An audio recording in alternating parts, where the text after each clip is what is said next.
Así que ahora lo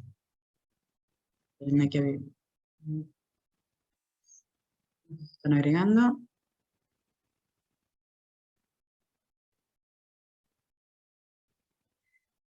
Y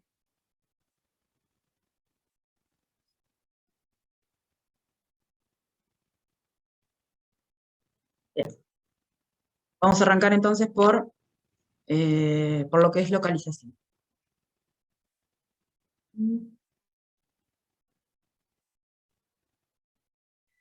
Esto es un pequeño repaso, ya lo vieron igual con el profesor, así que no hay nada nuevo.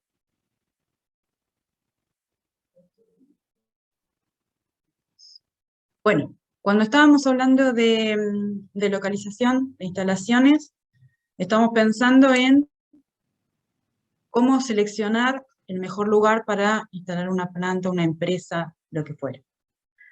Y puede tratarse de una localización nueva, de una instalación nueva, o podría ser una sucursal, ¿sí? ¿Qué es lo que vamos a tener en cuenta? ¿Cuáles son los costos que tiene asociados la región que analicemos como factible? En el caso de que sea una planta de producción, ¿cuáles son las materias primas que necesitamos? Si hay proximidad, si no, cuáles son los niveles de costos, el impacto del medio ambiente, si existe competencia en la región, si hay alguna otra planta que esté trabajando sobre lo mismo, el mismo rubro, la misma empresa, tenga competencias en esa región. Entonces, bueno, puede ser favorable o desfavorable. Entonces vamos a analizar cada una de estas cosas. En el caso de que sea una instalación nueva, de que alguien esté pensando en instalar una empresa del tipo que sea en un lugar nuevo, bueno, quizás no tenga la referencia, ¿sí?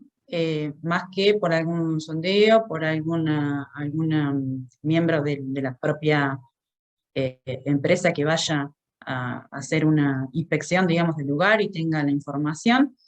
En el caso de que fuese una sucursal, quizá tendría la posibilidad de evaluar los costos que tiene, por ejemplo, en la casa matriz, ¿sí? Bueno, pensemos en cualquier empresa conocida que tenga varias sucursales. Bueno, este tipo de ejercicio de evaluar cuál es la posibilidad de instalarlo en algún lugar o en otro, bueno, ya tiene ganado o tiene, digamos, la ventaja de poder conocer los costos que le insumen, por ejemplo, las materias primas en la casa matriz o en otras sucursales, y puede hacer evaluaciones respecto de si le conviene conseguir las materias primas, por ejemplo, en cantidad y distribuirlas en todas las sucursales, o qué le conviene más, ¿no? O hacer algún otro tipo de planteo como para poder trabajar. Bueno, con respecto a todo esto, ¿qué es lo que vemos? La estructura de costos que tiene la empresa, la planta, la productora. Profe, perdón que le interrumpa. Sí. Hay un par de compañeros que ahí hicieron saber en el Están chat que no está grabando la clase. ok. ¿Ahí en Gracias. afuera? No. En sala de espera no hay nadie, ¿no? No. No, por lo que dicen acá en el chat es lo Ok. que llegué a leer Sí, lo yo que pasa es... es que no lo veo en el chat. Deme un segundito. Gracias. Recording in Ahí está. progress. Ahí estamos grabando. Gracias. Bien, entonces estábamos viendo lo que es costos fijos y costos variables. Los costos fijos son los que están asociados a periodos generales que no están directamente vinculados a la producción o a la comercialización, ¿sí? En cambio, los costos variables sí, están íntimamente relacionados, impactan en el costo de la fabricación de cada producto. ¿Puede haber costos que sean fijos y variables al mismo tiempo?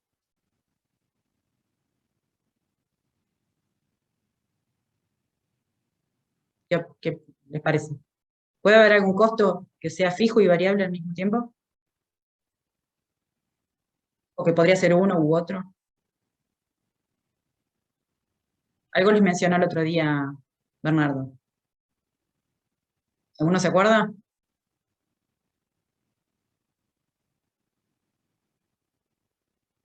Bueno, uno de ellos es la energía eléctrica. En muchos casos representa un costo fijo, una proporción de lo que es el consumo de energía corresponde a los costos fijos y otra proporción corresponde a costos variables.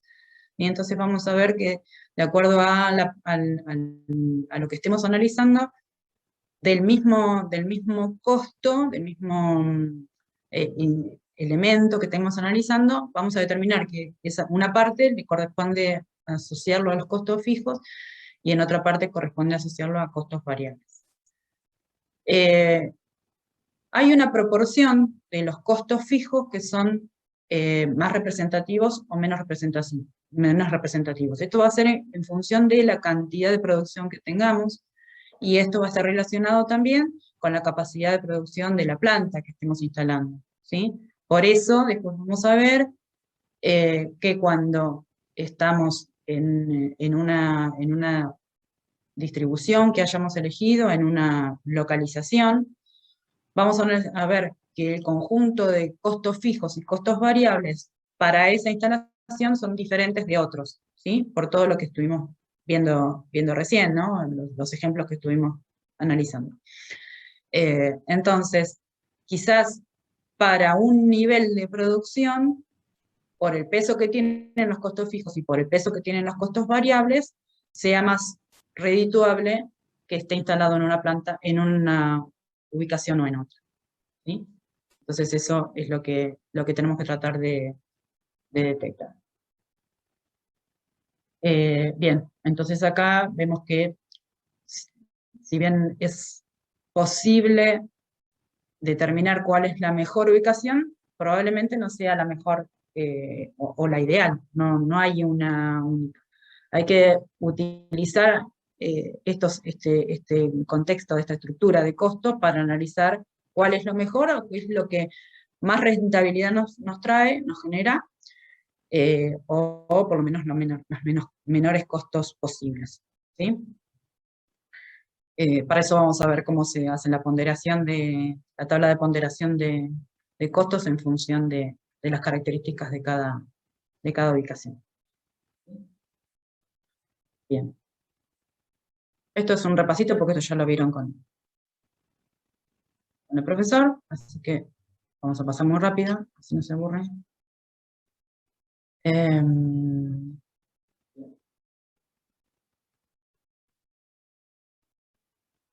Vamos a comentar ahora algo de punto de equilibrio.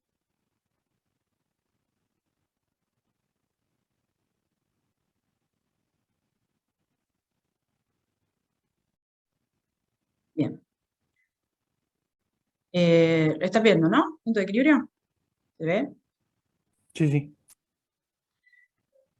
Entonces, vamos a ver qué es el punto de equilibrio y para qué nos sirve analizarlo. Como les comentaba Bernardo, el punto de equilibrio es un modelo gráfico y algebraico. Es decir, podemos determinar un punto de equilibrio a través de un gráfico y a través de forma analítica, ¿sí? Y que lo que nos hace es relacionar costos con ingresos. En el punto donde el costo iguala al ingreso es donde conseguimos el punto de equilibrio, ¿sí? Y la utilidad es cero, ¿sí? Porque la utilidad es el margen entre uno y otro, ¿sí? Utilidad positiva o negativa, pero cuando se igualan, en ese punto es el punto de equilibrio, ¿sí? A partir de ahí vamos a ver cómo se despega la estructura de costos y la estructura de ingresos. Entonces, cuando se empiezan a despegar y se empiezan a separar las curvas de ese punto de equilibrio que habíamos logrado, ahí vamos a empezar a analizar cuál es la utilidad, cuánto es lo que se puede crecer, ¿sí? Obviamente ese crecimiento va a estar dado también, no solo por los ingresos, sino también por la cantidad que se puede producir, ¿sí? Yo no puedo crecer indefinidamente. ¿Por qué? Porque por el lado de los ingresos sería bárbaro. Uno dice, bueno, tengo mayor producción, vendo a tanto y los costos fijos permanecen, bueno, entonces voy a crecer indefinidamente. Bueno, esto no, porque no se puede dar hay una limitante, que es la capacidad de la instalación, que nos va a limitar y decir, bueno, yo en esta planta puedo producir entre esta cantidad mínima y esta cantidad máxima, ¿sí? Entonces esa va a ser una limitante. Pero bueno, vamos a ir viéndolo. Bien, ¿cuáles son los supuestos que tenemos y las ventajas del punto de equilibrio?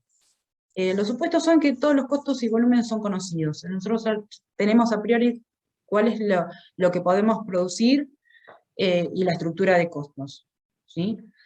Esa relación entre costo y volumen es lineal y toda la producción puede ser vendida. Si yo todo lo que produzco lo puedo vender, no hay alguna limitante de mercado que me diga, bueno, vos producís pero tenés que estoquearte porque lo que producís no podés vender, ¿sí? Este es un supuesto de modelo. Y las ventajas son la simpleza y la facilidad de verificarlo y cotejar lo que obtenemos analíticamente y gráficamente. Se enfoca en la rentabilidad porque lo que buscamos es mayor utilidad. Bueno, y utiliza esa representación. Después tenemos que hablar de lo que es la contribución. Esto que yo les decía, de cuál es el componente dentro de la cantidad digamos, de la estructura de costos, cuánto es lo que corresponde a costo fijo, cuánto es lo que corresponde a costo variable y qué incidencia tiene, cómo contribuye a la utilidad y cómo contribuye a absorber los costos fijos. Como los costos son fijos, ese porcentaje que yo puedo cubrir tiene que ver con eso, ¿no? Con cuánto es lo que voy a obtener en la utilidad y cuánto es lo que voy a cubrir de ahí, costos fijos, y el resto que sea margen de ganancia.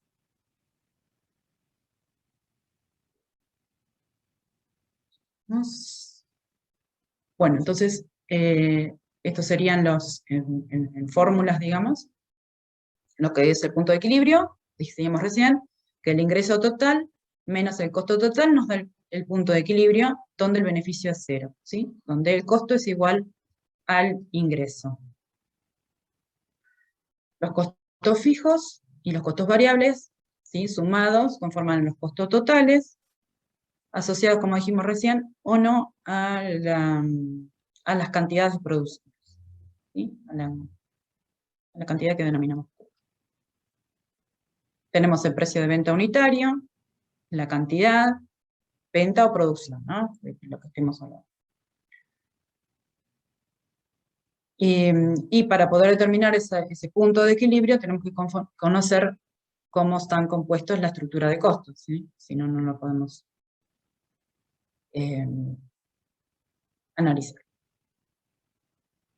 Y como decíamos en el modelo, teníamos que tener el supuesto, digamos, dentro de los supuestos conocíamos cuánto era la estructura de costos y cuánto eran los precios de venta, ¿sí? Bien. Tenemos el punto de equilibrio en ingresos y el punto de equilibrio en unidades producidas. Es decir, en las cantidades, el punto de equilibrio va a estar dado por el precio, por el punto de equilibrio en el ingreso y en las cantidades. ¿Sí? Ese es lo que nos determina el punto real de equilibrio. Podemos verlo por el lado de los ingresos o podemos verlo por el lado de las cantidades. Bien. Y por último, vamos a ver cómo determinamos el margen de seguridad. El margen de seguridad es la lejanía que yo les comentaba recién, que empezamos a analizar, cuando se despega del punto de equilibrio la curva de costos y la curva de ingresos, ¿sí? Entonces va a haber una cantidad de producción que nos va a determinar ese margen de seguridad. Si estamos muy cerquita de la producción o el nivel de equilibrio, del punto de equilibrio en las cantidades, si estamos produciendo muy cerquita, vamos a tener un margen de seguridad bastante chico, ¿sí? Donde haya una movida de la demanda o haya una pequeña fluctuación en el mercado, ahí nos vamos a estar en problemas, ¿sí? Entonces, el margen de seguridad, uno tiene que tratar de buscarlo y decir, bueno, hay que tener un poco más, alejarnos un poquito más en el nivel de producción de lo que es el punto de equilibrio, ¿sí? ¿Cuánto? Bueno, va a estar definido por lo que vimos recién. ¿Qué capacidad podemos tener y cuál es qué cantidad podemos vender, ¿no? No vamos a producir y no lo podemos vender, tampoco sería beneficioso, ¿sí? Otra forma de expresarlo es si podemos decirlo en términos numéricos o podemos expresarlo en porcentajes, ¿sí? Es qué porcentaje, hasta cuánto puedo disminuir la cantidad producida sin entrar en pérdidas económicas, ¿sí? Son dos formas de ver lo mismo, y esto se denomina margen de seguridad.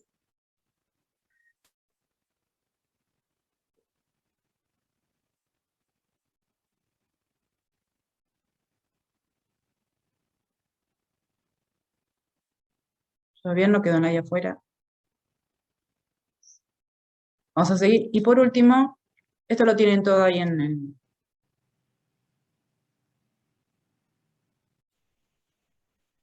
disponible para mirarlo ustedes después. Pero bueno. Y por último vamos a ver balanceo de línea. Balanceo de línea, perdón. ¿Están viendo o no? No. Me olvidé de compartirlo por eso. Algo raro me parecía. Ahora sí. Ahora sí. Bien. Entonces, cuando hablamos de balanceo de línea, hablamos de una línea de montaje, ¿sí? de una línea, una secuencia de precedencias de actividades, ¿sí? Que se van a agrupar en lo que denominamos estaciones de trabajo, y que nos van a estar garantizando que en esa línea de trabajo van a salir X cantidad, al finalizar la línea, de productos, ¿sí? ¿Cada cuánto? ¿Cada cuánto tiempo nos va a estar entregando un producto terminado? ¿Sí?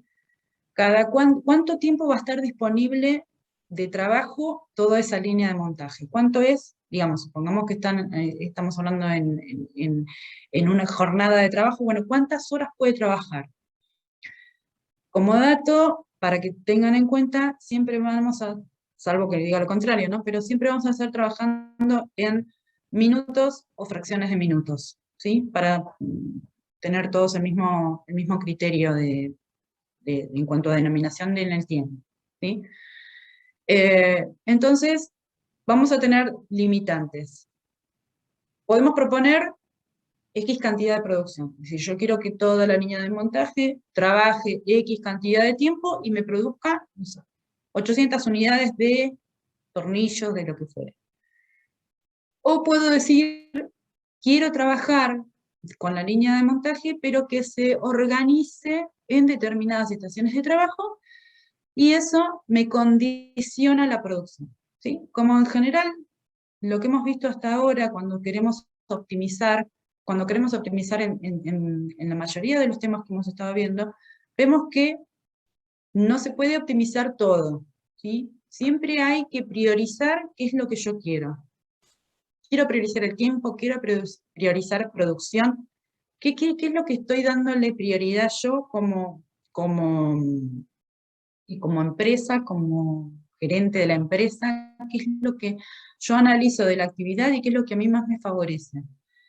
¿Me favorece acotar el tiempo de trabajo? ¿Me favorece de tener determinada producción? ¿Cómo voy a estar viendo eso en función de lo que a mí me sirve más, ¿no? Bueno, eso es lo que vamos a ver. Por eso se llama balanceo de línea, ¿sí? Porque queremos tratar de hacer un equilibrio entre todas las opciones que tenemos para que sea lo mejor, nos brinde el mejor resultado posible. Bien, vamos entonces a empezar acá a hablar de ciclo de tiempo, ¿sí? Que es lo que les mencionaba Bernardo, que funciona como el cuello de botella. Ahora vamos a ver un ejemplo. Tenemos varias actividades que las vamos a agrupar en estaciones de trabajo. Bueno, cada estación de trabajo tiene un tiempo, ¿sí? Vamos a ver que cada estación de trabajo suma el tiempo que tenga o que insume cada actividad, ¿no? Dentro de esa estación de trabajo. Supongamos que la estación de trabajo puede ser de una actividad o varias, ¿sí? Entonces vamos a ver cuánto tiempo nos insume. Pero el cuello de botella, ¿quién lo hace? En ese caso lo hace siempre el que tiene, el que mayor tiempo nos insume, ¿sí? Porque es donde nos vamos a demorar más. Entonces hay que tratar de hacer una distribución estratégica para que nos resulte más beneficioso. Entonces, bueno, ahí estamos viendo, si nos imponen como restricción la cantidad a producir, la cantidad la denominamos Q. Entonces el ciclo de tiempo va a estar dado por el tiempo disponible, ¿sí? El tiempo disponible es, esto que yo les decía recién, cuánto tiempo va a estar funcionando toda la maquinaria, ¿sí? 6 horas, 5 horas, 10 horas, lo que fuera. Y lo dividimos por la cantidad de producción que necesitamos, ¿sí? Ese coeficiente, esa división, ese cociente, nos va a dar el ciclo de tiempo, y eso nos va a determinar hasta cuándo podemos expandirnos en cada estación de trabajo, ¿sí? Si no hay una restricción de la producción, entonces el ciclo de tiempo va a estar dado por la estación que más demanda, y esto que les decía recién de que se hacen los cuellos de botella. Bien. ¿Qué es esto del ciclo de tiempo meta?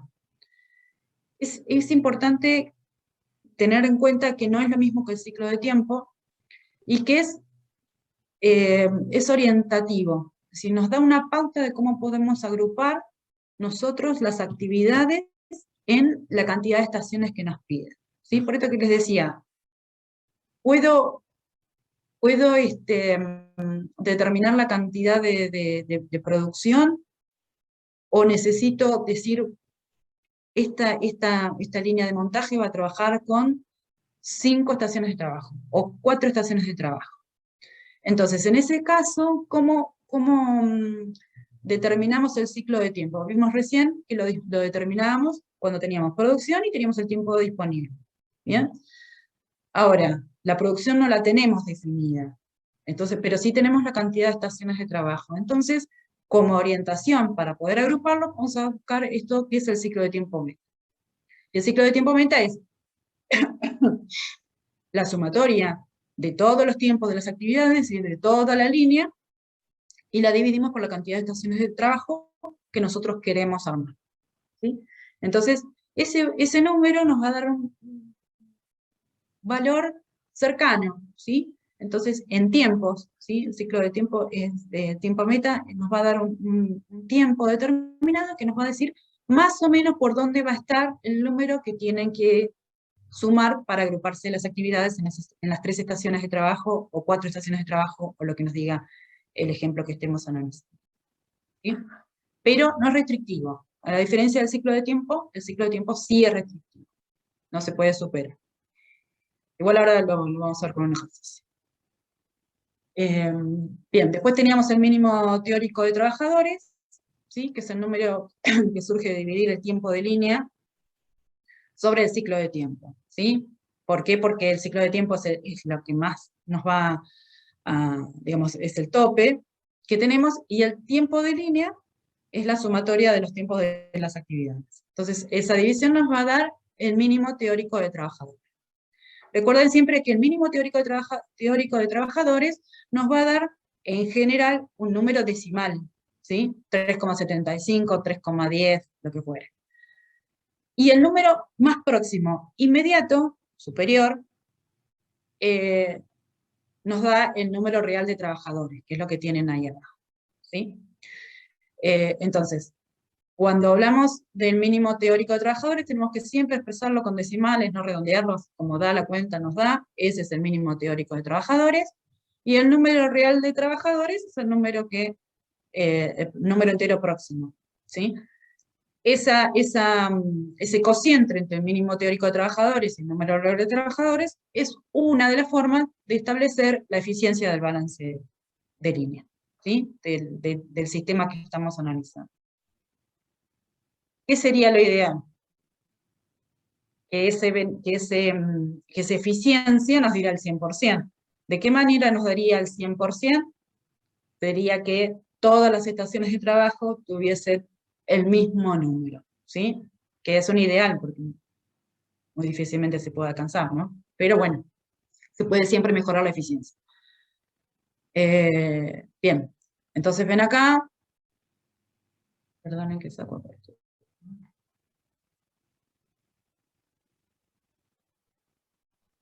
Entonces, como les decía, la eficiencia, una de las formas de calcularla es el mínimo teórico de trabajadores sobre el número real de trabajadores, y la otra forma es el tiempo de línea dividido el ciclo de tiempo por la cantidad de estaciones de trabajo.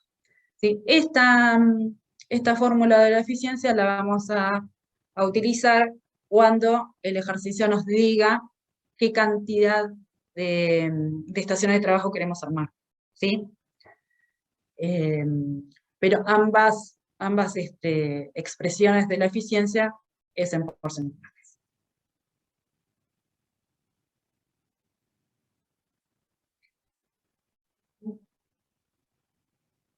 Bien. Después tenemos lo que es el tiempo ocioso de la línea, es decir, cómo expresamos los tiempos muertos por las diferencias que generan la diferencia de tiempos entre una estación y otra, ¿sí? El tiempo que tenga que esperar una estación para poder trabajar mientras la otra está trabajando, que es la que nos genera cuello de botella, esos tiempos nos generan el tiempo ocioso del balance, ¿sí? Del sistema. Y la expresión es esta que viene abajo, ¿sí? Donde n es el número de estaciones, entonces la expresión del tiempo ocioso es un porcentaje, y está expresado por el número de estaciones multiplicado por el tiempo disponible, y se le resta el tiempo operativo, es decir, cuánto tiempo está trabajando por la cantidad de producción que necesitamos, dividido el número de estaciones por el tiempo disponible. ¿Sí? Multiplicado por 100 nos da el tiempo ocioso. ¿De qué otra forma se les ocurre que podemos expresar el tiempo ocioso sin hacer esta cuenta? Pensando lo que vimos recién, ¿no? ¿Alguien tiene alguna idea de dónde venir? Ahora lo vamos a hacer en forma práctica para que lo vean, pero ¿de qué manera se les ocurre que podamos expresar este tiempo ocioso? Pensando en lo que significa el tiempo ocioso dentro de la estructura de la línea de montaje.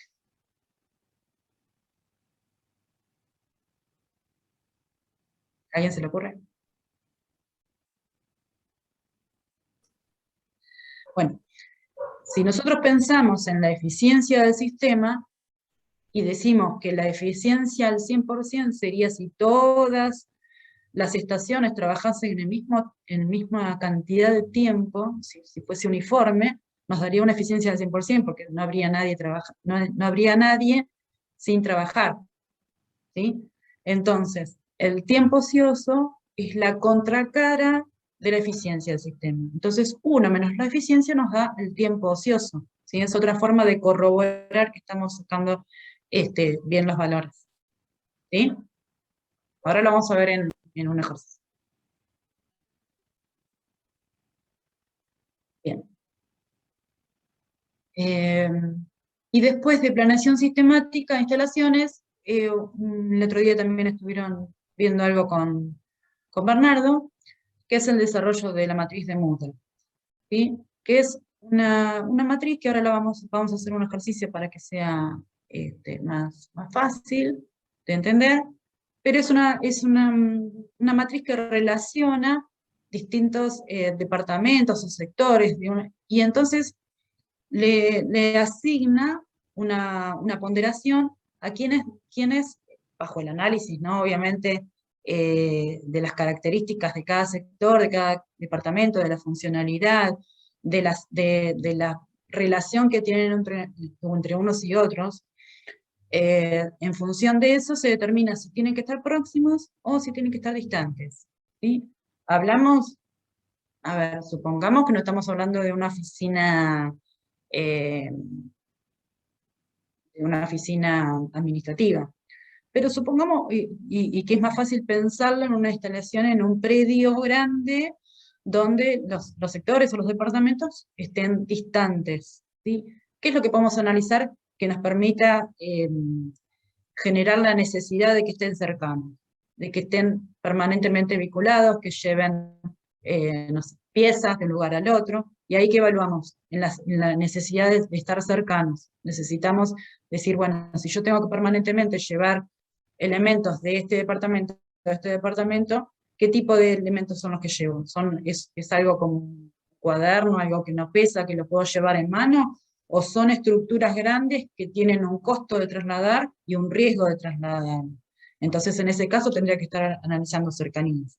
En otros casos, por ahí les hacía mención Bernardo, respecto de la toxicidad, respecto de los ruidos, respecto de algunas cuestiones que tengan que ver más con el medio ambiente y que hagan necesario de que un departamento o un sector esté más distante. ¿Sí? Ese tipo de cosas son las que tenemos. Digo porque para analizar, después son números, ¿sí? Un ejercicio, una matriz nos va a decir cómo relaciona a través de letras cuáles identificamos que tienen que estar más cercanos o más distantes, pero tratemos de hacer el ejercicio de pensar para qué, para que no sea nada más que un número y un cálculo de a quién pongo cerca de quién, sino que tenga que esto, digamos, está sostenido por un análisis que tiene su soporte en este tipo de cuestiones que tienen que estar analizadas. Podemos pensarlo también, si quieren, algo más, quizá más cercano a nosotros no sé, en una gran empresa que tenga, perdón, en una gran empresa que tenga distintos departamentos y que estén vinculados. Más allá de que, sí, la vinculación tecnológica, mando un mail, no necesito estar cerca de nadie, pero también podría ser, ¿sí? Podría ser traslado de personal, la utilización no sé, de un ascensor, si tenemos una empresa en un edificio y que tenga los sectores por pisos, ¿sí? Podríamos analizar alguna cuestión de eso, ¿sí? Siempre tratemos de pensar que, si bien hay cosas que son más sencillas pensarlas en función de lo que es operativo, de lo que es la parte industrial, siempre podemos hacer el vínculo y pensarlo en algo que tenga más que ver con la actividad profesional nuestra, ¿no? En lo que tiene que ver más con este tipo de desarrollo. Creo que terminamos. Bien. ¿Alguna duda hasta acá? Era nada más refrescar lo que habían estado viendo con Bernardo. Pero bueno, quería más o menos ponernos en contexto como para poder empezar a hacer algún ejercicio. ¿Alguna duda?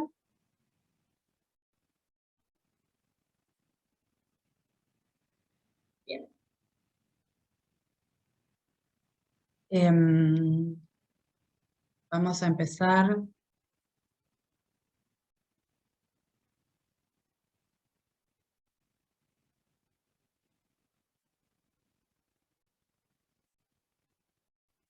Ustedes tienen ahí disponible un archivo, un documento, un Word, que dice TP4 de localización.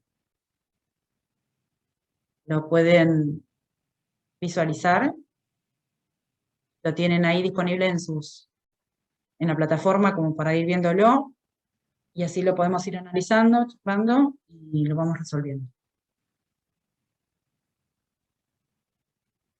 ¿Sí? Sí, sí. Perfecto.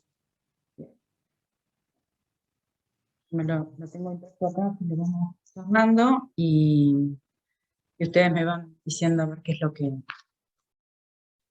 que les parece. Vamos a ver el primer ejercicio que habla de localización de instalaciones. En el primero dice, hay 3 ubicaciones probables para una empresa, ¿no?, que tiene que hacer una instalación, y está analizando dónde ubica. Las 3 opciones son Argentina, Brasil y Colombia, y tienen una estructura de costos que se las proporciona en la tabla, ¿sí? Y ya están identificados acá cuáles son los costos fijos y cuáles son los costos variables, ¿sí?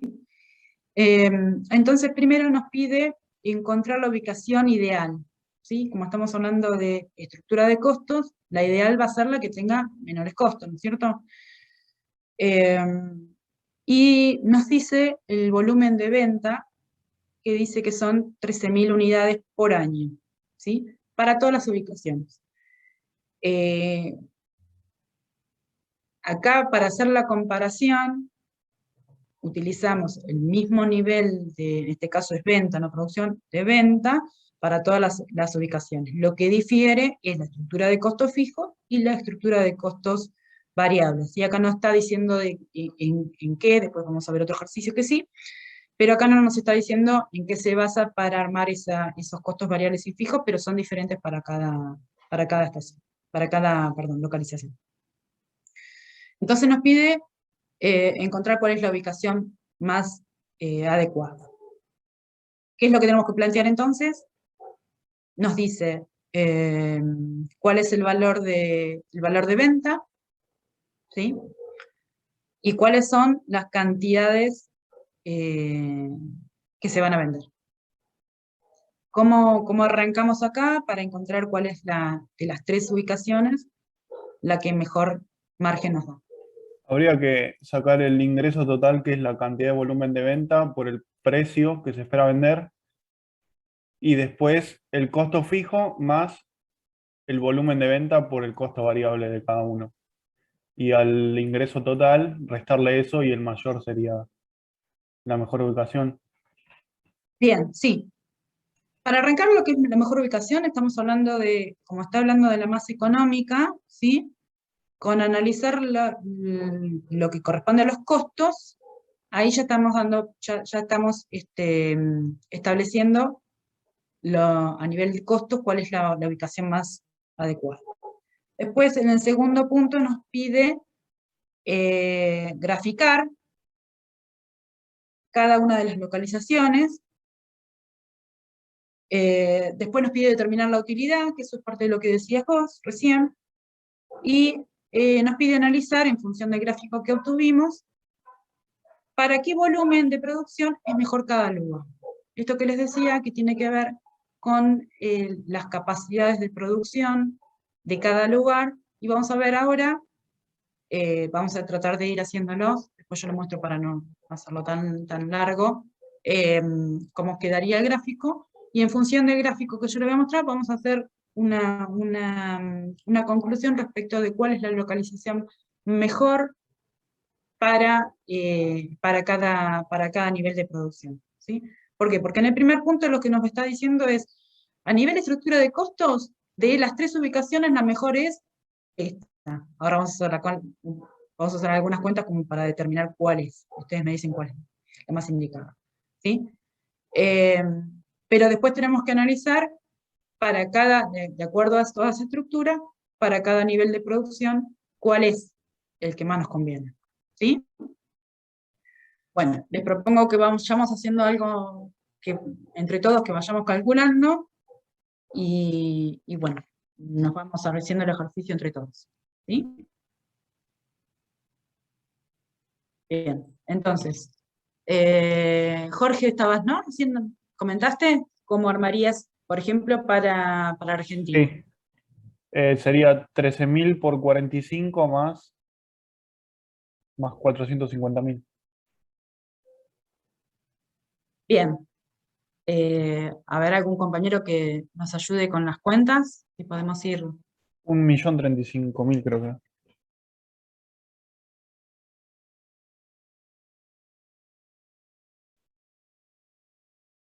En un cachito. Sí, 1.035.000.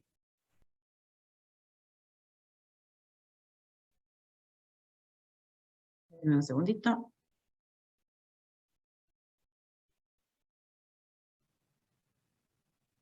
Bien. Y para el caso de Brasil, ¿algún otro que haya hecho la cuenta? 1.025.000. Bien. ¿Y Colombia? 890.000. Deme un segundo que conecte la computadora, no está por apagar. Ah,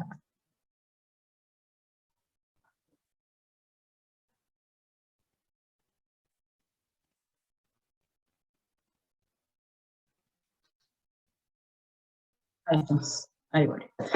Bien.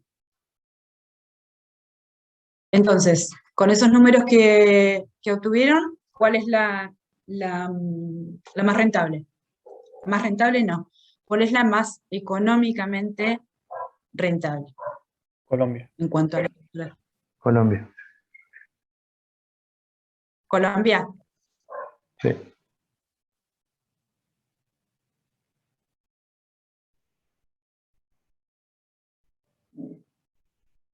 Entonces, en cuanto a esta estructura, tenemos para el mismo volumen, las 13.000 unidades que dicen ahí, el mejor lugar es Colombia. Muy bien. Después nos pide graficar. Bueno, yo les voy a mostrar qué es lo que hice yo, como para que vean y podamos analizar alguna conclusión. ¿Se ve ahí? Sí, Sí. sí. Bueno, yo lo que hice acá fue analizar en una tabla distintas cantidades, ¿sí? Distintos volúmenes de producción, así medio al azar, y armé muy sencillamente los costos asociados a cada volumen en las tres ubicaciones. Estos son los valores que ustedes me dijeron recién, ¿sí? Para los 13.000. Y lo que hice acá fue, no sé si lo puedo ver.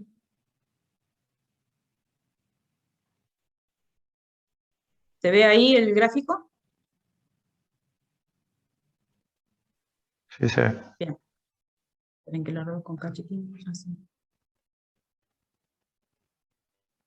Bueno.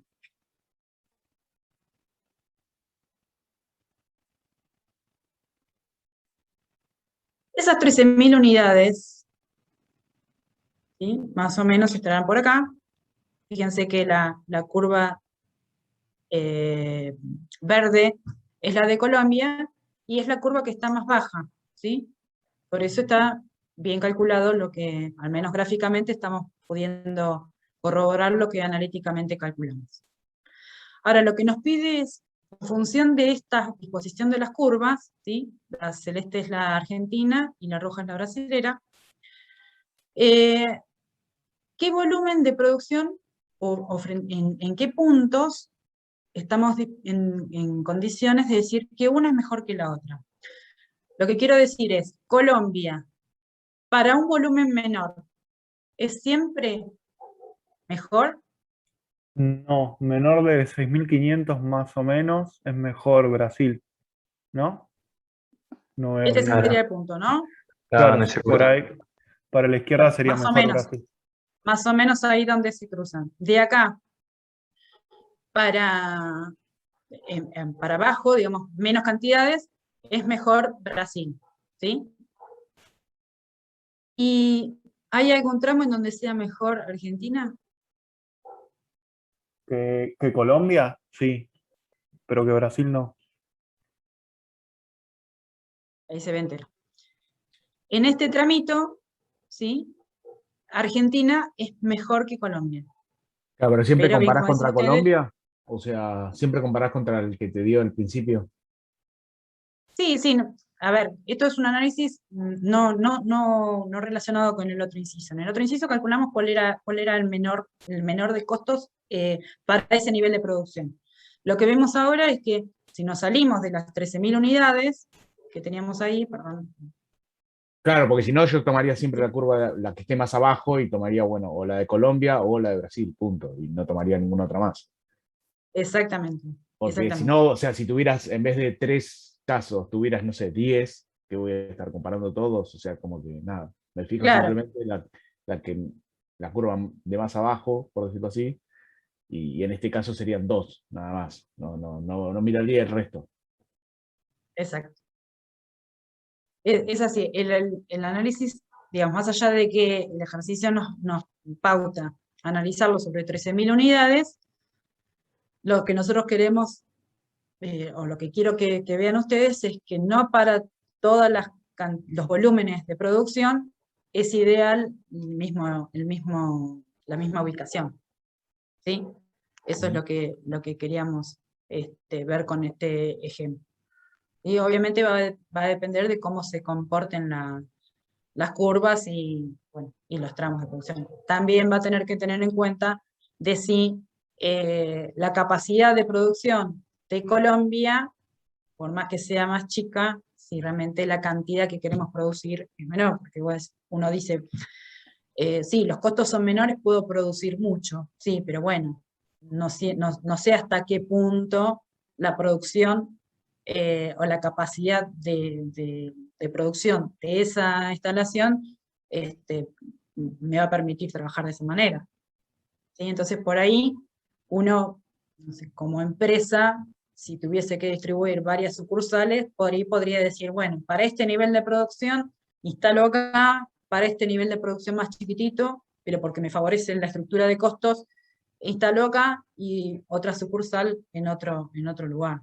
¿No? Eso tiene que ver con el volumen de producción, que es común verlo, ¿no? En distintas empresas tienen un nivel de producción chiquitito en un sector, en una ubicación, y las grandes fabricaciones están en otro, ¿no? Tiene que ver con eso, está relacionado con eso. ¿Bien? Este es sencillito, pero bueno, quería que vieran cómo de esta manera es fácil hacer la comparación y ver cómo se distribuyen todos los costos en los distintos volúmenes. Bien. Vamos a ver el ejercicio 2, que habla de, para que lo lean, una empresa estudia 4 alternativas de ubicación para una planta nueva. Realizó un estudio de costos de las ubicaciones probables y encontró que los rubros de los costos de producción mostrados en la tabla siguiente varían de una localización a otra, ¿sí? Que es lo que hablamos recién, son diferentes. Lo que quiero que veamos acá es qué tipo de costos estamos viendo, ¿sí? Hay como costos para evaluar, nos muestra mano de obra, costo de planta, materiales y equipos, electricidad, agua, transporte e impuestos. Díganme ustedes, de esos 7 tipos de costos, ¿cuáles consideran costos fijos, cuáles variables y en qué se basan para decirme eso?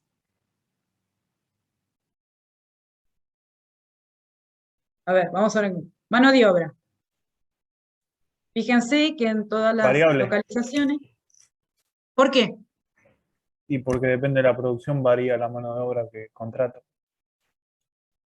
Depende de la cantidad. Sí. No, ¿Es siempre así? no, para mí no. Yo creo que en gran parte es fijo. Está bueno que lo discutamos. Depende de qué estamos hablando. La mano de obra puede ser específicamente para una producción o puede ser estándar. O sea, yo puedo tener contratado una dotación de personal y no importa lo que tenga que fabricar, obviamente no una cosa descomunal, porque no daría el tiempo para... Pero si yo tengo una dotación fija y le tengo que pagar un salario mensual, no está atado a cuánto vaya a producir esa dotación de personal. Entonces, en ese caso, la mano de obra es fija. Yo le pago X cantidad por mes y hay que producir, ¿sí? En otra situación, podría darse que la mano de obra fuese específicamente acorde a la cantidad de producción. Si nosotros, por Pero eso se ejemplo... da en algún caso. O sea, yo creo que siempre contratás la mano de obra y mandás a producir una X cantidad. O sea, vos contratás para una X cantidad. No sé, no lo escuché nunca, por eso pregunto. No siempre, no siempre. A Yo, por ver, ejemplo, en mi pongámonos... trabajo sí hacíamos eso. Yo trabajaba en el correo y sí. nosotros nos contrataban según lo que se preveía el día anterior de la Ujú, cantidad de paquetes que íbamos a repartir al día siguiente. Entonces no ajá, íbamos siempre la misma cantidad fija de gente. Por ahí, bien, los primeros días del mes, que donde más se repartían cartas, sí íbamos entre 30 y 40 personas y para ahí el resto del mes éramos 10 o 15 como mucho. bien. Ese sería un caso. Y el caso de, por ejemplo, a ver, de producción hablemos, no siempre producción son producciones industriales, ¿sí? Supongamos que, eh, a ver, hablemos, por ejemplo, de la administración pública. Sería un elemento de producción en la administración pública. ¿Qué se les ocurre que puede producir la administración pública? A nivel administrativo estoy hablando, ¿eh? No sé, se me ocurre. Producción de, no sé, de documentos en una plataforma. Claro, pero por eso Producción vos en de... ese caso no contratás o descontratás gente. No sé, no sé, me parece Bueno, en raro. ese caso uno tiene una dotación de personal Claro. fija, que es la que le Ujú. paga el salario todos los meses, y no importa cuánto sea lo que se produce, ¿sí? Por ejemplo, Bueno, si pero la en producción... la industrial me parece que también lo mismo. A lo sumo, quizás el mismo ejemplo porque el correo se podría hacer, no sé, algo en el campo, por ejemplo, alguna cosecha o Sí, es una algo que contratación da, estacional. claro, una cosa así. O sea, tengo una determinada producción o preveo una determinada producción. Y bueno, para eso sé que voy a necesitar tanta cantidad de gente que no va a ser la Ujú. misma para todas las temporadas, imagino. No sé. Pero Sí, sí, después, cualquier otra cosa industrial o la administración pública, como dijo, o privada también, ¿por qué no? sí, sí, sí. Nada, creo que siempre la mano de obra va a ser fija. No así, por Bueno, por ejemplo, eso. no sé, no se podrían hacer los gastos eléctricos, no lo sé, no sé por ahí. Bueno, sí, la electricidad la vemos después, es otro de los ítems. Pero bueno, es más que nada para que ustedes vean y que me dijo que es variable, mano de obra variable. ¿Por qué se te ocurre que en este ejercicio que no te dice mano de obra de qué, es variable? No me acuerdo quién lo dijo, pero No, no no lo sé, dijo. yo. Ah, Pero no, me imaginé que sí, que como vos usás mano de obra para producir algo, la cantidad de mano de obra que vas a producir depende de la cantidad de mano de obra que vas a utilizar, depende de la cantidad que vas a producir. Entonces, no sé, depende de la bueno. producción la mano de obra. Y por ejemplo, si Así lo que lo tenemos pensé. que producir es hacer un desarrollo de software, que una empresa, por ejemplo, contrata X cantidad de, supongamos que, no sé, es una consultora que firma un contrato para hacer un desarrollo, supongamos, ¿no? Entonces se compromete contractualmente a hacer un desarrollo X. Bueno, para ese proyecto, para ese desarrollo, contrata determinada cantidad de gente y está asociada a ese desarrollo, ¿sí? Terminado proyecto, la modalidad contractual, ustedes van a ver que no siempre, sobre todo en el caso nuestro, no es permanente, o puede no ser permanente, ¿sí? Pues a veces puede estar asociado a un proyecto, puede estar asociado a una contratación, no sé, anual, ¿sí? Entonces hay diferencias diferentes, y sigue siendo, salvando las diferencias, sigue siendo mano de obra, calificada, supercalificada, pero es mano de obra. Y puede ser que sea asociada al producto que yo estoy queriendo producir, o sea, lo que yo estoy produciendo, que puede ser una aplicación de software o alguna otra cuestión, o puede ser industrial. ¿Sí? Yo yo trato de asociarlo siempre o de llevarlos a que ustedes traten de pensar lo que se puede, ¿sí? Volcarlo a lo que es la profesión, al desarrollo de todas las actividades que todos ustedes trabajan y tienen, como me están contando, distintas modalidades de contratación, ¿sí? Distintas formas de trabajar. Vamos a seguir analizando y después les hago un comentario. Costo de planta. ¿Qué es? ¿Fijo o variable? ¿Costo variable o fijo? Fijo. Bien, fijo. Fijo, bien. Ahí estamos todos seguros. Materiales y equipos.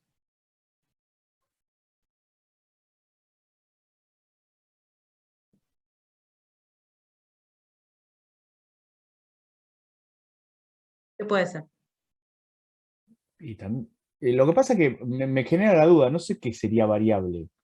Claro, No. si Si seguimos la está, lógica de la mano de obra, yo sí, ya sé a ver, la por cantidad de ejemplo, materiales y equipamiento que voy a usar. supongamos, eh, yo tengo material, equipamiento para trabajar, supongamos en el campo, ¿no? Yo tengo unas plantaciones, tengo la maquinaria que es mía, en el momento de plantar hago la plantación, en el momento de hacer la cosecha tengo el equipamiento para hacer la cosecha, ¿sí?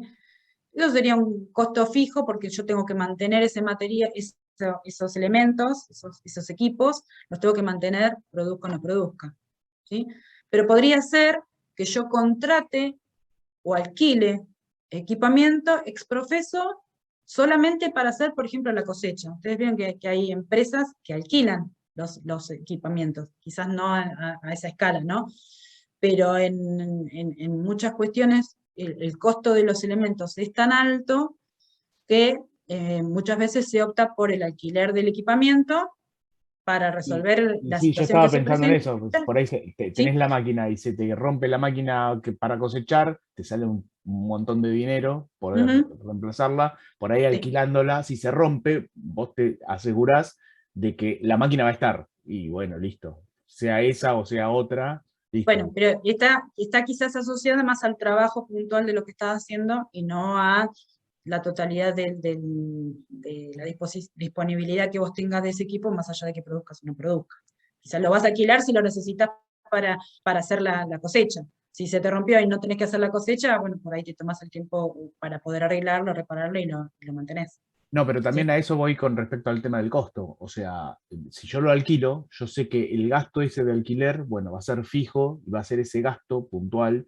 Ahora, si la maquinaria es mía y por ahí yo tomo eso como, no sé, a mí me sale mantener esta máquina, no sé, este periodo de tiempo, no sé, tanta plata. Pero en el medio de la producción se me rompió la máquina y ahora el costo se me fue altísimo porque tuve que Mm, comprar otra máquina nueva y sí. ahí los números me cambiaron totalmente, y Mm, bueno, que eso podría pasar en la industria, no sé, sí. no, Pero bueno, por eso yo me refiero a que sería variable porque por ahí lo podés pensar en aplicarlo solamente a lo que vos estás produciendo en ese momento y después, digamos, no lo alquilás por ahí, no lo alquilás todo el tiempo, salvo que es otra posibilidad. No dispongo yo de los equipos, los alquilo pero en forma permanente y entonces no me hago cargo de mantenimiento, se rompe, tiene su garantía o su seguro y demás. Pero si yo lo alquilo solamente por un lapso de tiempo breve para poder, con una finalidad, sí, ahí podríamos asociarlo a un costo variable. ¿Sí? Son distintas formas, pero esto está hecho para que lo podamos analizar y discutir estas cosas, ¿sí? No tienen otro efecto. Electricidad, lo que les comentaba al principio, puede ser fija o puede ser variable. El costo de la energía de iluminación de la planta es un costo fijo. Si yo tengo que iluminar, produzca o no produzca, no puedo dejar sin iluminar, ¿sí? Y el costo de la energía asociada por ahí a las maquinarias o algo específico es un costo variable asociado a la producción, ¿sí? Ahí por ahí está más claro, ¿sí? En este caso, ¿qué les parece que es? ¿Fijo o cómo está considerado acá la electricidad? ¿Fijo o variable?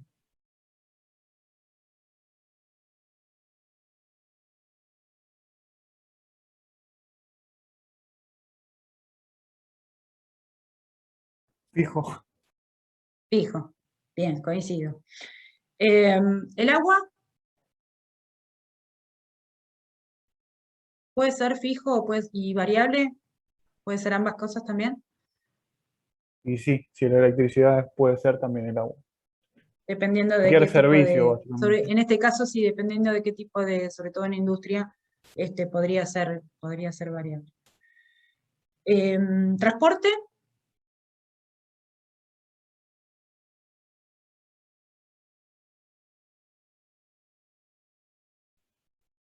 Fijo o variable.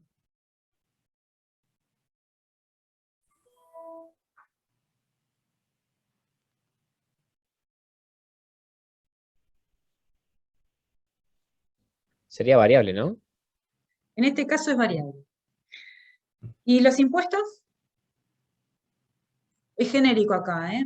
Acá dice impuestos. No está especificando. Fijo. Es fijo, sí. Acá no está especificando si es un impuesto a la producción, si es un impuesto que tenga que pagar asociado a cada unidad que produzco, ¿sí? Es impuestos en general. Un dato así como para general, de simple observación de este cuadro, donde estoy analizando costos, fíjense la presentación del número, ¿sí? Cuando estoy hablando de costos de planta, de electricidad, de agua, de impuestos, son números grandes. Cuando estoy hablando de lo que nosotros podemos suponer en este caso, que son costos variables, son costos expresados en este caso con decimales, ¿sí? Son montos chiquititos, lo cual nos estaría indicando de cuál es la parte de costo fijo y cuál es la parte de costo variable. Si estuviésemos hablando o pensáramos en considerar, por ejemplo, el costo de planta como un costo variable, ese número gigante asociado a cada unidad de producción sería algo descomunal, ¿sí? Ese es un indicio también como para poder discernir si obviamente si estamos en el plano de la realidad, sabemos de lo que estamos hablando, sabemos cuál es la implicancia, pero digamos de un ejercicio así que no se presenta otro dato, podríamos ver por ese lado qué es lo que nos sugiere, ¿sí? Bien.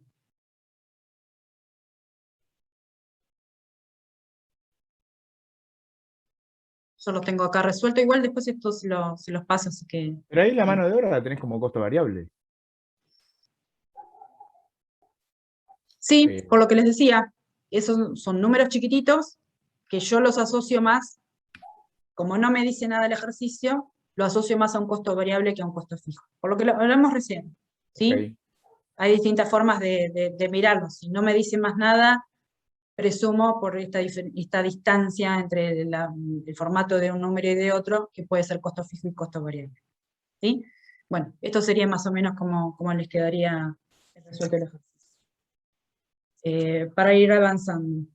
Bien, el ejercicio 3 está enganchado con estos datos, ¿sí? Y lo que nos pide es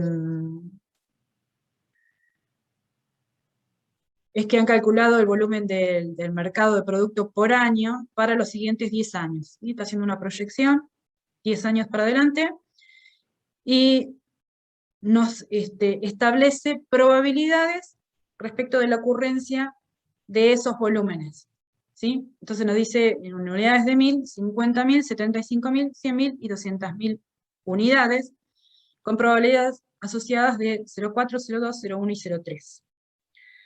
En ese contexto, con esa proyección, nos pide cuál es la ubicación más recomendable sobre la base del criterio del valor esperado, ¿sí? Entonces, con esos datos, el criterio del valor esperado nos va a decir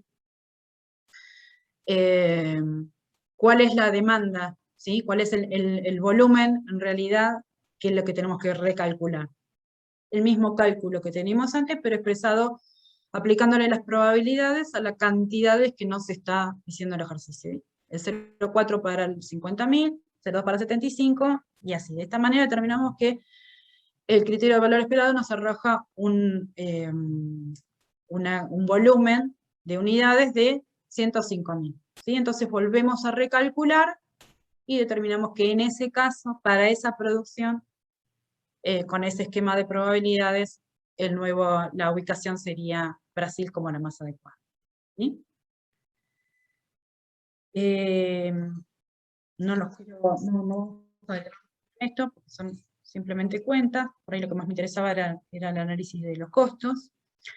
El ejercicio 4 habla de ponderaciones. El ejercicio 4, yo se los voy a mostrar, resuelto, el cuadro que tienen ahí ustedes, ¿sí? Me interesa que veamos cuáles son los factores que analizamos, qué significa la ponderación asignada y qué significa la calificación.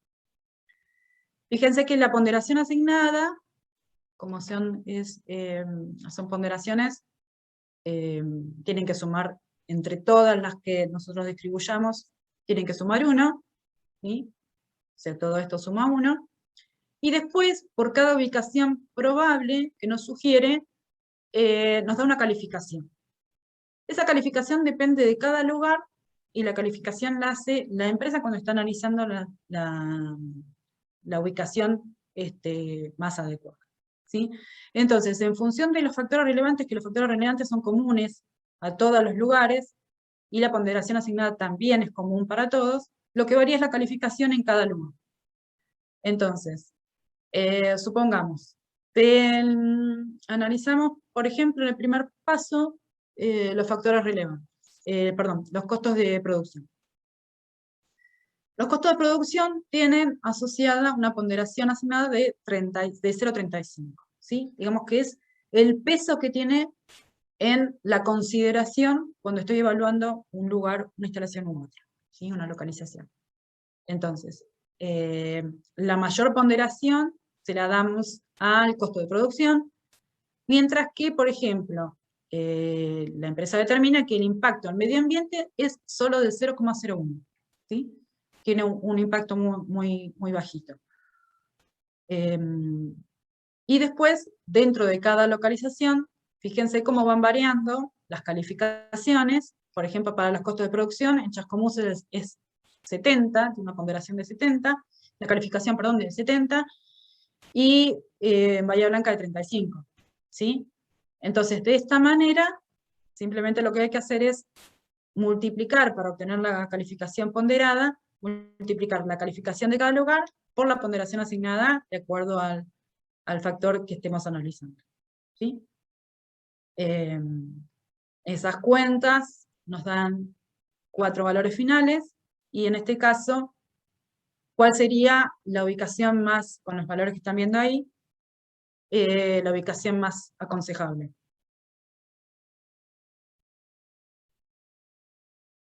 Ahí tienen los valores. Mirando estos valores, ¿cuál sería la más aconsejable?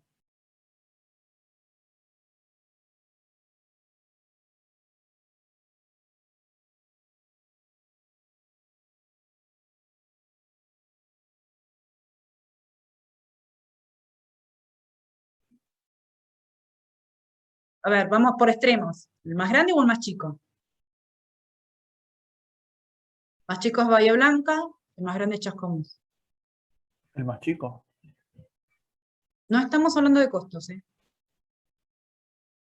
El más grande. Estamos hablando de factores de ponderación.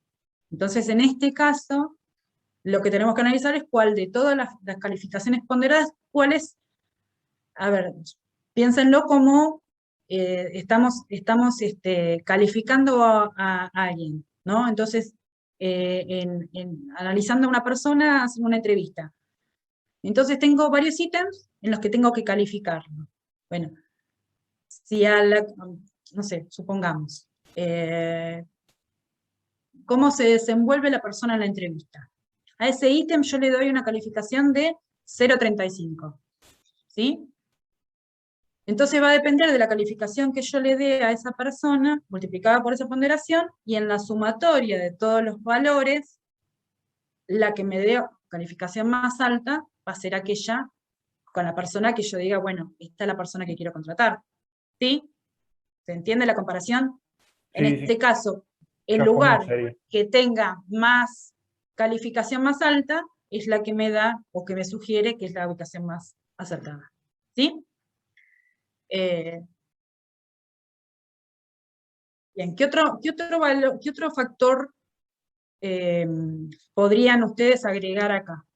Acá dice costo de producción, oferta de materias primas, accesibilidad a mano de obra, costo de vida de los empleados, impacto en el medio ambiente, inserción en los mercados, publicidad local. ¿Algún otro factor de relevancia que a ustedes se les pueda ocurrir que podríamos agregar acá como para poder calificar mejor o analizar mejor estos lugares?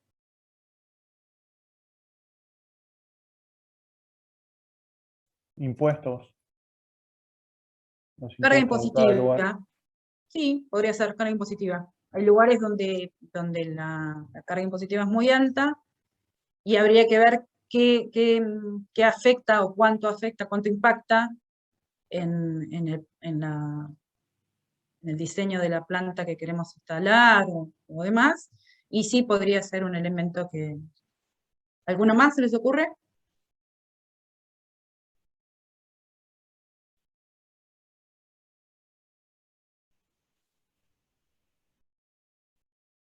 ¿La cantidad de habitantes, profe? No sé, por tirar. ¿Y cómo lo implementarías, Dani? Digamos, la cantidad de habitantes que tiene el lugar donde voy a instalar la empresa, ¿de qué manera la podríamos replantear? Porque el número de habitantes no, pero ¿cómo lo podríamos La mano de obra, bajaría el transformar? precio de la mano de obra si hay muchos habitantes por ahí. Y eso lo tendríamos ahí en accesibilidad de mano de Sí, obra. claro, estaría. Tenemos Bien, mucha población, claro. lo podríamos considerar ahí.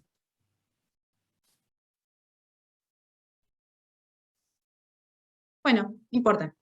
Es para poder pensar un poquito más, a ver qué otra cosa se nos ocurre, como para poder plantearlo más, traerlo más a la realidad. ¿Qué otras cosas por ahí después pueden hacer ustedes el ejercicio de pensar en algún otro ejemplo? Bien. El ejercicio 5 es similar, los planteados, así que no lo vamos a mirar. Y después vamos a ver el de diseño y capacidad de distribución de instalaciones. ¿Sí? Vamos a ver este ejercicio, es el número 1 de diseño y capacidad, y habla de que un gerente de operaciones de un banco calcula la demanda que hay en horas pico, ¿no? En las más saturadas del área de atención a clientes. Después de un feriado largo donde el sistema no dio servicio a los cajeros automáticos y se generó gran malestar entre los usuarios, planificando cómo se indica. Bajo estas circunstancias, el gerente estudia 2 opciones y debe averiguar la capacidad que se requiere para cubrir el 95% de la demanda calculada en el horario pico y después satisfacer el 120% de la demanda promedio calculada más un 25% de margen para crecimiento inesperado de la demanda. ¿Sí? Está evaluando dos posibilidades, a ver qué es lo que hace. Bien, ahí les presenta un cuadro y les dice que cada empleado de ese sector puede atender a 45 personas por día. ¿Sí? Les plantea rangos de números de clientes, ¿sí? De 0 a 100, 100 a 200, 200 a 300 y 300 a 400, con sus probabilidades asociadas, y están calculadas la probabilidad acumulada. ¿Bien? Entonces, este ejercicio lo vamos a plantear de la siguiente manera. ¿Sí? Esto está reproducido en la tabla que tienen ustedes. ¿Sí? Y nos dice que quiere cubrir el 95%, el 95%, ¿sí? de la demanda. De la demanda calculada en el horario pico. Bien, cuando estamos hablando del 95%, tenemos que trasladarnos acá donde están calculadas las probabilidades acumuladas. ¿Sí? El 95% no lo encontramos, pero si sabemos que el 85% está calculado para el rango entre 200 y 300, con 85 me quedo corto. Entonces, vamos a buscar el 95%. ¿Sí? El 95% se establece acá, en el rango entre 300 y 400 personas. ¿Sí? Quiere decir que el 95% va a haber ese cúmulo de de clientes. Entonces, como yo no sé si el rango es entre 300 y 400, pero yo no sé si va a haber 350, 301 o 400. Entonces tomo el rango más, el número más grande, ¿sí? Supongo que tengo 400 personas. En 400 personas en el momento, en el horario pico. ¿Sí? Y como yo sé que cada operador puede atender a 45 personas, entonces, para determinar qué cantidad, qué capacidad tiene que tener ese sistema, me estoy refiriendo a la cantidad de operadores que tienen que estar atendiendo simultáneamente para poder satisfacer toda esa demanda. Entonces divido las 400 clientes por las 45 que pueden ser atendidos por cada operador, y nos da un número cercano a 9, ¿sí? Nos da redondeado, pero como estamos hablando de personas, nos da 8,80 y algo. Redondeado serían 9 operadores, ¿sí? Serían los que necesito para atender ese 95% de la demanda. Después, nos pide satisfacer el 120% de la demanda promedio, ¿sí? Demanda promedio. Entonces acá vamos a agregar esta columna de los promedios, ¿sí? De los promedios de estos rangos. Y calculamos con la probabilidad que tienen asociada, y determinamos cuál es la cantidad, ¿sí? Nueva de personas. Ya no estamos acá analizando los rangos, si es entre 300 y 400, sino que lo analizamos sobre los promedios, ¿sí? Entonces ahí me va a dar una reducción de personas, ¿sí? Entonces, calculando esa sumatoria, nos da 210 clientes en lugar de evaluar los rangos que teníamos antes. Entonces, esos 210 clientes, dice, bueno, voy a plantear un 120%, es decir, por encima de esa suposición, de ese promedio calculado.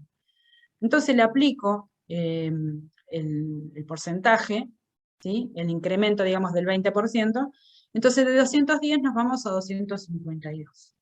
El nivel de atención, o la capacidad de atención del sistema diseñado para cada operador sigue siendo el mismo, ¿sí? No cambia, no puede atender más gente, pero tiene nada más que 45 personas, ¿sí? Pero como ha bajado el número de consideración, entonces la cuenta me da 5,6, como son personas, necesito 6 operadores, ¿sí? Entonces varía la capacidad que necesito de cuál es la diferencia acá entre los 9 operadores que había inicialmente planteado y los 6 operadores que estoy recibiendo, determinando ahora. Me voy por el extremo, por lo máximo, ¿sí? El 95% de algo que no sé, o soy un poco más mesurado y voy por promedios, ¿sí? Entonces ahí al promediar estoy achicando la cantidad de personas que tengo que atender y por lo tanto reduzco la cantidad de operadores, ¿sí? Pero después calcula, el ejercicio nos pide un 25% más de margen por crecimiento inesperado, ¿sí? Por lo que pudiera pasar. O sea, por un lado achico con los promedios, pero por el otro lado me resguardo y le agrego un 25%. Entonces, sobre esos 252 que había calculado recién, le agrego el 25%. Y obtengo un total de 315, ¿sí? Vuelvo a calcular, y ahora determino que la capacidad que necesito ahora son de 7 operadores. ¿Se entendió? ¿O fue muy rápido? Sí. ¿Está claro? ¿Sí? Lo que estoy analizando acá, básicamente, cuando estoy hablando de capacidad, el diseño de la capacidad, estoy en este ejercicio muy simple, estoy determinando qué capacidad operativa, cuánta gente necesito para poder resolver esta situación que se me plantea en determinadas circunstancias, ¿no? Está hablando de un día de atención después de un feriado donde hubo determinados problemas, y bueno, está previendo el gerente, lo que dice, está previendo que va a haber una cliente es importante y tiene que determinar de qué manera dispone al personal y cuánto personal, qué capacidad tiene que tener ese personal para poder atender satisfactoriamente a los clientes que vienen. ¿Sí?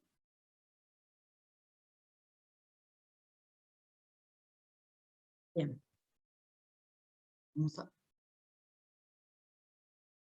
Vamos a hablar ahora, a ver cómo estamos de tiempo. Bien, 7:30. Si hay alguna duda, me frenan, ¿eh?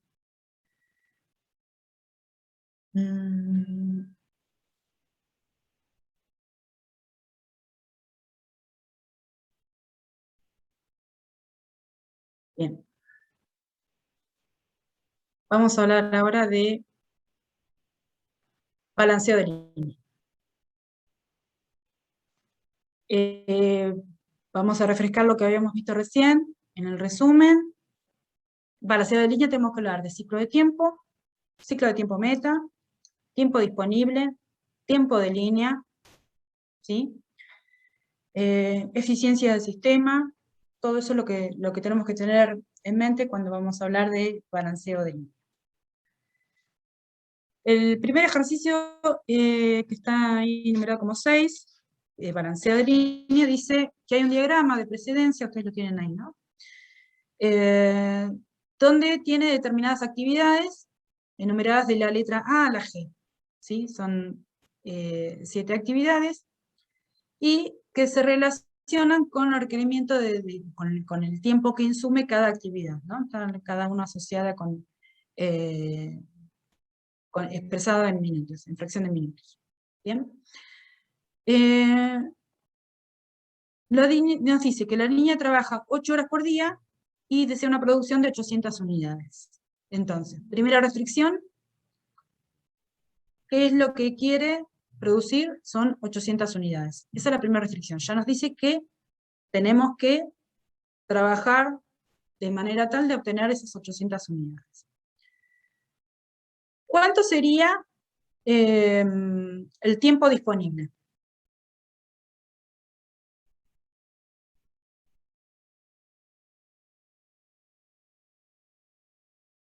¿Están viendo el ejercicio? ¿Lo están leyendo? No lo estoy encontrando. No sé dónde está. Está en el mismo de localización, en el mismo documento. Creo que Ok. está. Ok, voy.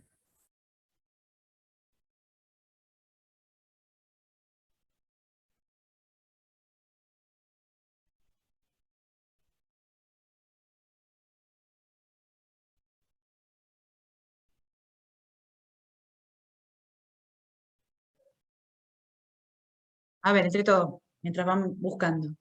¿Qué era el tiempo disponible?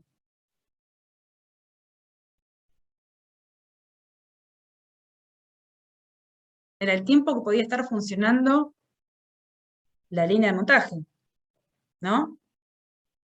Nos está diciendo que la línea puede trabajar o trabaja 8 horas por día. Entonces, ¿cuánto es el tiempo disponible?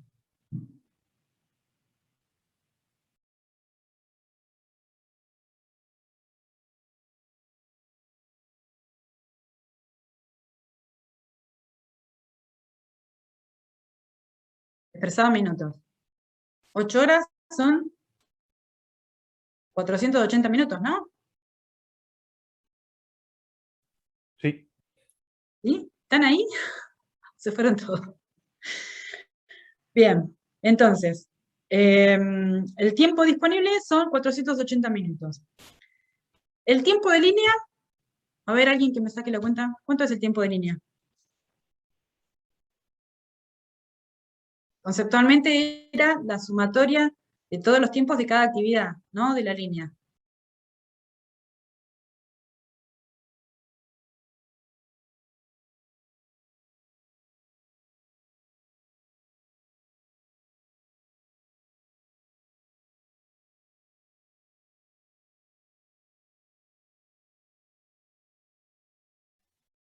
¿2,23?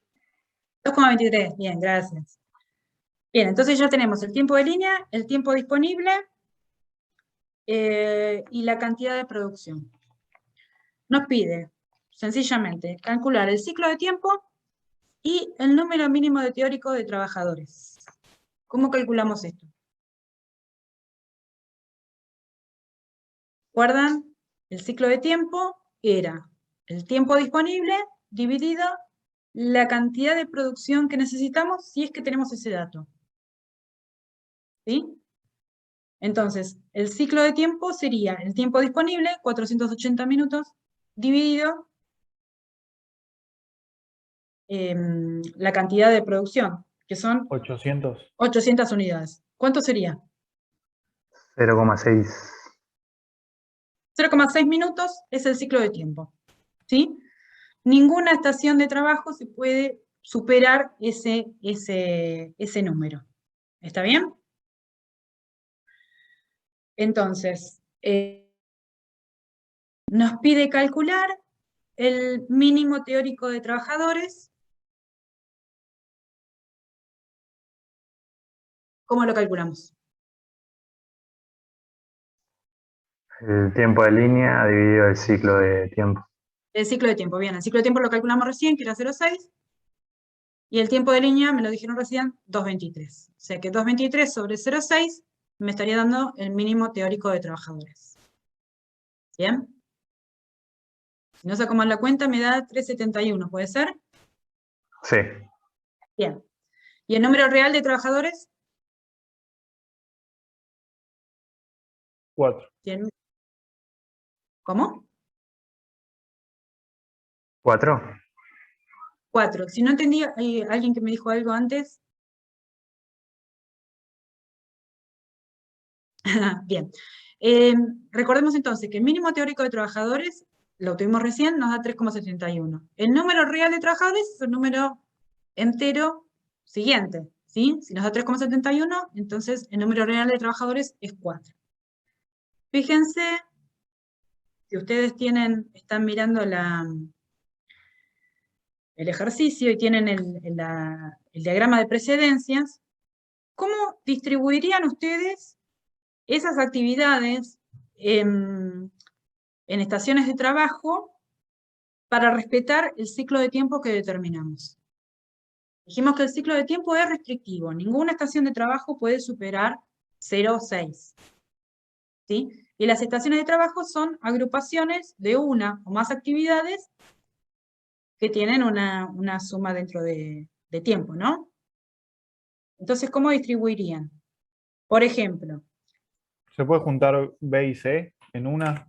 claro, una sería la A, porque es 0,58. Si estoy muy cerquita de 0,6, si le sumo algo me paso, entonces me quedo con la A solo, la actividad A solo, es una estación de trabajo. Después puedo sumar, la B y la C me da 0,55. También estoy muy cerca, no le puedo sumar más nada, me quedo con la B y la C, y es otra estación de trabajo. Y después F y G. Después tengo, bien, ¿y la D y la E? También. La D y la E me da 0,50, tendría que poder sumarle otra de 0,10, pero no hay de 0,10, o sea que me tengo que quedar ahí. Y la F y Igual la G... te hago una consulta, ¿siempre le tengo que sumar las próximas? O sea, por ahí si yo tengo alguna sumatoria que se podría armar con, por ejemplo, B, C y F, por un ejemplo No, nomás, ¿eh? no. Siempre tienen que ser las continuas. Tiene que estar continuo, claro. Sí. Listo. No. Sí, por eso es de precedencia. Ok. Entonces, nos quedaría estación 1, la actividad A. Estación 2, la actividad B y C. Estación 3, actividad D y E. Y estación 4, actividad F y G. ¿Está bien? Entonces nos quedan un total de 4 estaciones. Y fíjense que es coincidente con el número real de trabajadores que obtuvimos recién, que nos daba 4, ¿sí? Entonces son 1 por cada estación de trabajo. Quiere decir que hay estaciones en las que un mismo trabajador hace 2 actividades distintas. ¿Se entiende? Sí. Bien. Entonces lo que nos pedía era, el ciclo de tiempo ya lo calculamos y el número mínimo de trabajadores ya lo calculamos. Si tenemos el mínimo teórico de trabajadores y el número real de trabajadores, ¿qué podemos obtener? ¿El nivel de La qué? eficiencia. Eficiencia. Bien. ¿Cuánto sería la eficiencia en este caso? 0,92. Perfecto. ¿Podría ser eficiencia de 102? ¿El 102%? No se rían, pero en alguna vez me pusieron eficiencia del 102 o 103%. Como, es imposible. El ideal sería que la eficiencia fuese el 100%. Es muy difícil alcanzarlo. Se puede alcanzar valores muy cercanos cuando el mínimo teórico de trabajadores está muy cercano al número real de trabajadores, ¿sí? Pero cuando no son iguales, que es la realidad, ¿sí? La eficiencia no es absoluta. Puede estar lo más cercano al ideal, pero no es absoluta. Con lo cual, nunca, si les llega a dar la eficiencia mayor a 100, revisen porque hay algún problema con las cuentas. ¿Está bien? Sí.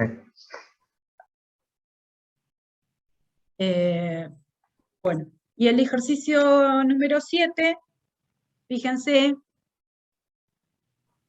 que dice que con el mismo diagrama anterior y con el mismo esquema, pero ahora no nos dice cuánta producción, cuál es la producción objetivo, ¿sí? Nos dice que quiere que estén agrupadas en 3 estaciones, o sea, dividir toda esa línea de actividades, en vez de 4, como nos daba recién, hacerlo en 3.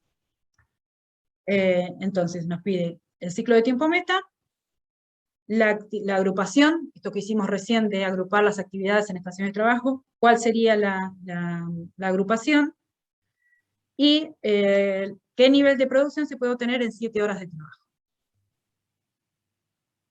Bien, vamos a arrancar entonces ahora cuál es el ciclo de tiempo meta. ¿Cómo lo obteníamos? ¿Se acuerdan la característica que mencionamos al principio? La diferencia fundamental entre ciclo de tiempo y ciclo de tiempo meta era que uno es estricto y el otro es orientativo. Bien, el ciclo de tiempo meta es orientativo.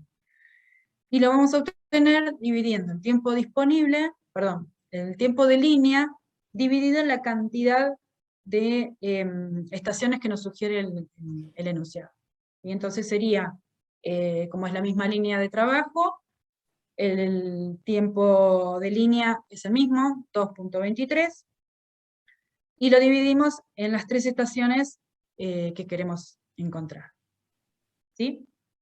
Entonces, dada esa cuenta, ¿cuánto sería el ciclo de tiempo? Ciclo de tiempo meta, en este caso. 0,74. 0,74, 0,74. 333. Perfecto. Bien, ese es el ciclo de tiempo. ¿Qué nos sugiere esto? Que tenemos que encontrar valores cercanos. Cercanos, pero pueden ser superados o pueden ser menos. Se pueden ser más o menos, pero tienen que estar en torno a ese 0,74 para poder lograr esa agrupación de las 3 estaciones. ¿Sí? Entonces, mirando esa misma línea, ¿cómo buscamos, en torno a ese valor de 0,74, agrupar las estaciones para que nos queden, perdón, agrupar las actividades para que nos queden las 3 estaciones? Podría ¿Cómo ser lo A haría? con B. A con B queda 0,78.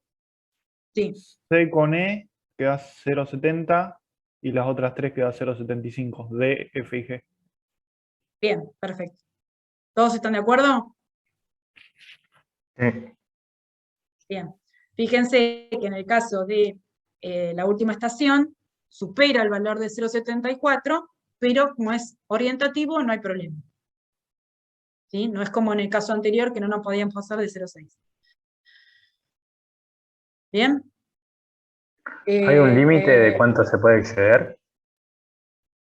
No, no. Lo que vos tenés que respetar en este caso es, perdón, la cantidad de estaciones. Si por una cuestión de cercanía vos la agrupación te quede una estación con un tiempo muy chiquito y la otra con un tiempo que exceda bastante el ciclo de tiempo meta, lo que te va a hacer es bajar la eficiencia. Ah, ¿Sí? sí. Pero vas a estar cumpliendo con la restricción.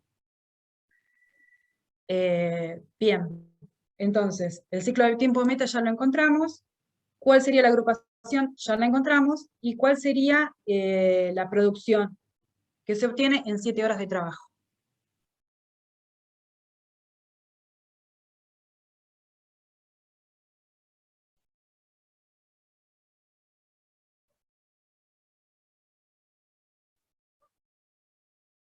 Primero, en este caso, lo que tendríamos que averiguar es cuál es el ciclo de tiempo. Obtuvimos el ciclo de tiempo meta, ¿sí? Pero no dijimos cuál es el ciclo de tiempo. ¿Cuál es el coto? ¿Cuál es el cuello de botella? ¿Qué estación hace el cuello de botella, en este caso? ¿La 1, la 2 o la 3?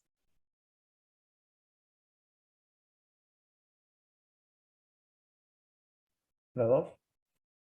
La 3. La estación que mayor tiempo me insume es la que me va a hacer el cuello de botella. ¿Por qué? Porque las otras pueden ir muy rápido.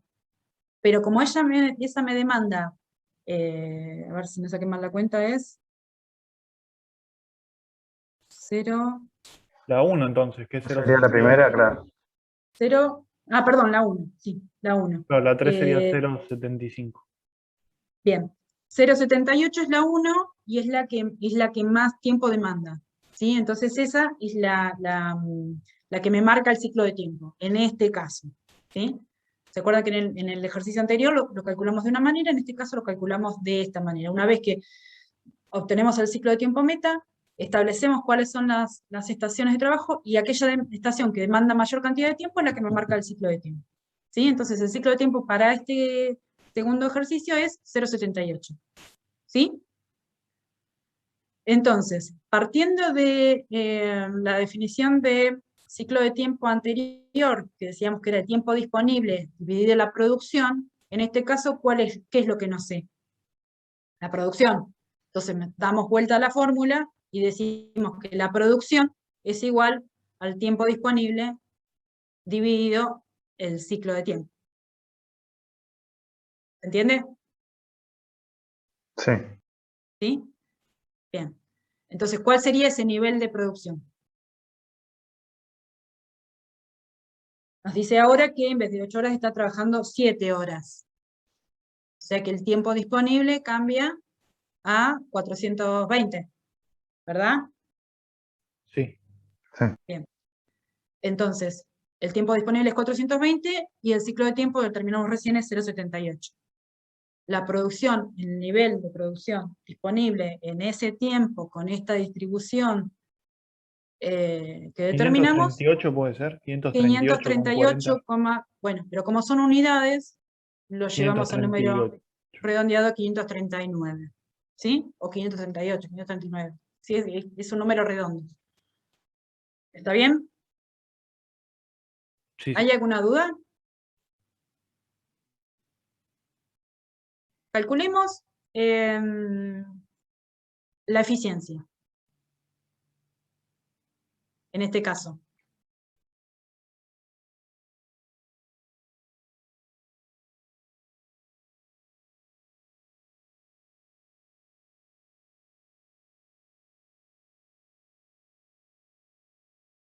¿Cómo les daría?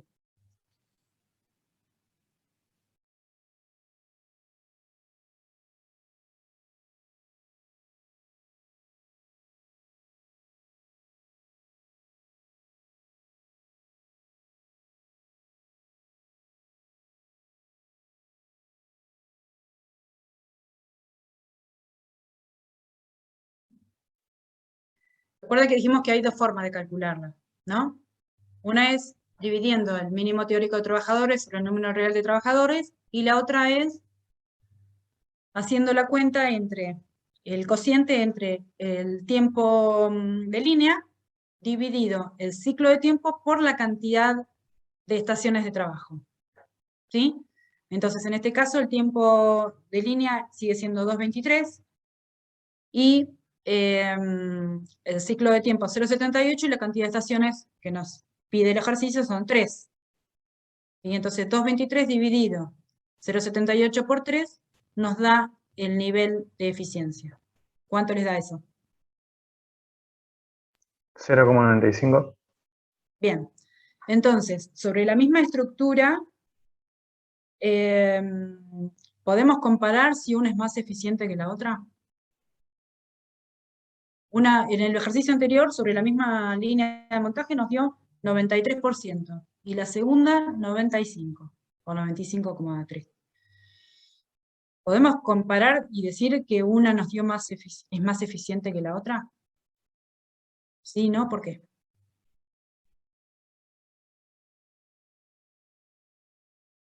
¿Qué se les ocurre?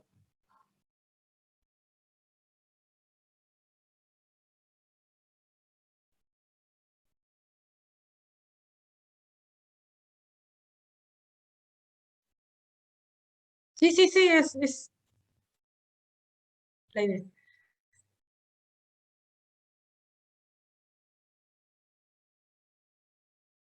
Exactamente.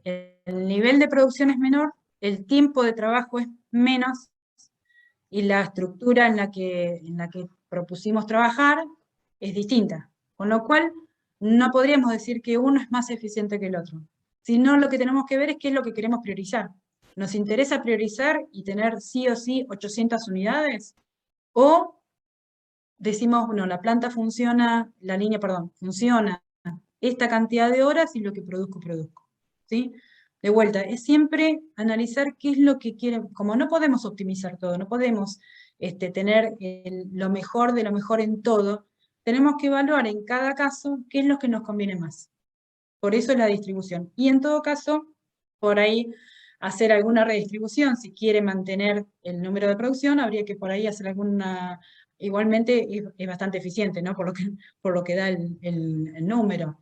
Pero tendríamos que ver si podemos acomodar alguna actividad como para decir, bueno, la actividad la hacen 2 personas, divido o redistribuyo las actividades para poder acomodar un poquito, ¿sí? Eso en el caso de que nos dé ineficiente o que nos dé muy baja el valor de la eficiencia, podría sugerir. Pero bueno, a priori no podemos decir que uno es mejor que el otro porque son 2 cosas diferentes, no está funcionando el mismo tiempo, ¿sí? Así que muy bien la observación de Abigail, ¿no? ¿Abigail? Sí. Bien, ¿alguna duda de cómo armamos esto? No. La línea, cómo analizamos. Lo que tienen que tener acá, en este caso, siempre en claro, es qué es lo que nos están pidiendo, con qué datos contamos, y si la restricción es si lo que obtenemos es una restricción como el ciclo de tiempo meta, ciclo de tiempo, o es orientativo como el ciclo de tiempo meta que nos va a ayudar a reorganizar las cosas. ¿Bien? Ya son casi las 8. Bueno, vamos a mirar el ejercicio 8 y después pasamos a la matriz de Monter. El ejercicio 8 nos pide, nos dice que un productor de equipos electrónicos necesita implantar una operación de submontaje para añadir un componente que puede producir 80 unidades durante un turno de 8 horas. Las operaciones han sido diseñadas en 3 actividades, con los tiempos que se señalan en la siguiente tabla. Las operaciones son de montaje mecánico, cableado eléctrico y prueba, ¿sí? Y le asigna unos números a cada uno. Entonces, en función de lo que vimos recién, esta es otra forma de verlo, de presentarlo, pero estamos hablando de lo mismo. Nos está diciendo que, cuál es el nivel de producción, ¿sí? Nos está diciendo que el nivel de producción es 80 unidades. Y nos está diciendo que el tiempo disponible de funcionamiento es un turno normal de 8 horas. ¿Qué dato podemos obtener ahí? Tenemos producción y tenemos tiempo disponible. En cuanto a lo que estuvimos calculando recién, ¿qué podemos calcular? ¿Qué dato nos puede dar esto? El ciclo de tiempo. Bien, ¿cuánto es el ciclo de tiempo?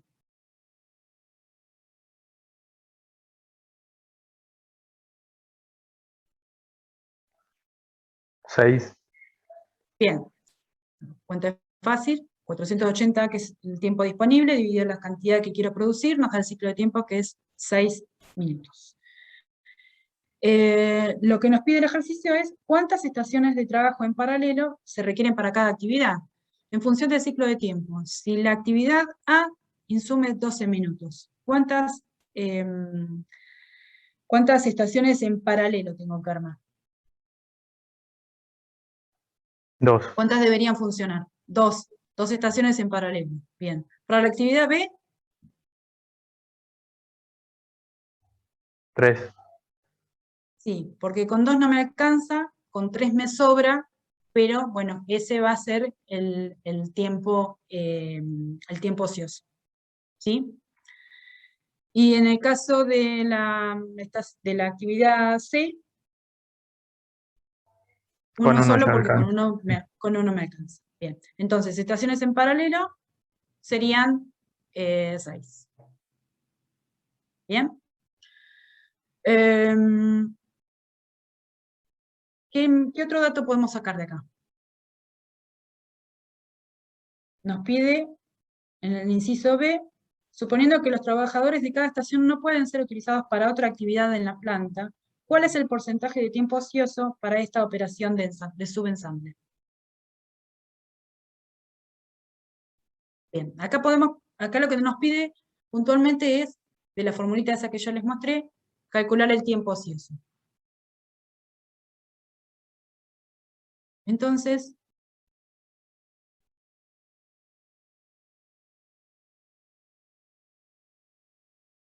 bien, ahí les muestro, para que no nos perdamos en la formulita. El tiempo ocioso, dijimos que era entonces el tiempo disponible por la cantidad de estaciones, menos el tiempo operativo por la cantidad de producción, sobre el tiempo disponible por la cantidad de estaciones. ¿Sí? Entonces, reemplazamos los valores, 480, que es en minutos, que es el tiempo disponible, la cantidad de estaciones en paralelo, son 6, que lo obtuvimos recién, y le restamos el tiempo operativo. ¿Cuánto es el tiempo operativo? El tiempo que sería lo que estábamos viendo en el ejercicio anterior, lo que demandaba todo el tiempo de línea, ¿sí? En este caso el tiempo operativo es el tiempo de línea. Y que si lo sumamos nos da 31, ¿sí? Entonces es 31 y la cantidad de producción que nos piden son 80 unidades. Eso dividido, de vuelta el tiempo disponible por la cantidad de estaciones, nos da 13,88, ¿sí? Esa sería la cuenta. Y fíjense por otro lado, que si lo queremos calcular, lo que yo les decía hoy, que es como la otra cara, el tiempo ocioso y la otra cara de la eficiencia, la eficiencia la calculábamos como el tiempo de línea, ¿sí? 31 sobre el ciclo de tiempo por la cantidad de estaciones. El ciclo de tiempo es 6 y la cantidad de estaciones también son 6. Entonces nos quedaría 31 sobre 36, que nos da 0,86, o sea, el 86%. Si lo comparamos contra el 13% que nos da el tiempo ocioso, ahí tenemos la otra cuenta, la cuenta que yo les mencionaba antes. ¿Se dan cuenta? Sí. Bien. Entonces, fácilmente si les piden, si el ejercicio pidiera cuál es el tiempo ocioso y tienen calculada la eficiencia, la respuesta es inmediata. Obviamente hay que justificar, ¿no? Pero no tendrían que hacer toda la otra cuenta. ¿Está bien? Ese es un dato como para que puedan hacer también la comprobación de si determinaron bien el otro valor. Bueno, ¿hasta acá alguna duda?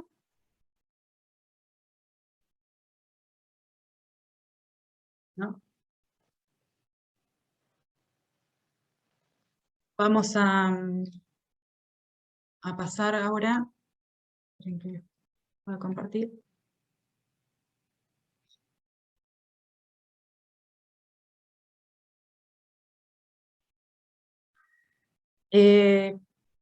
Vamos a ver de lo que era planeación sistemática, la matriz de Muth. La tienen ahí mismo al final, creo que está de ese mismo documento. La pueden ver.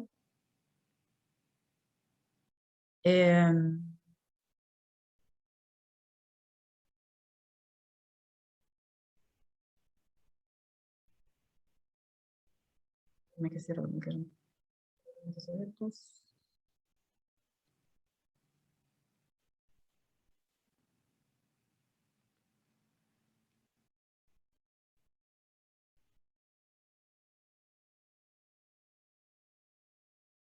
Vamos a recordar entonces cómo trabajaba la matriz de Mutter.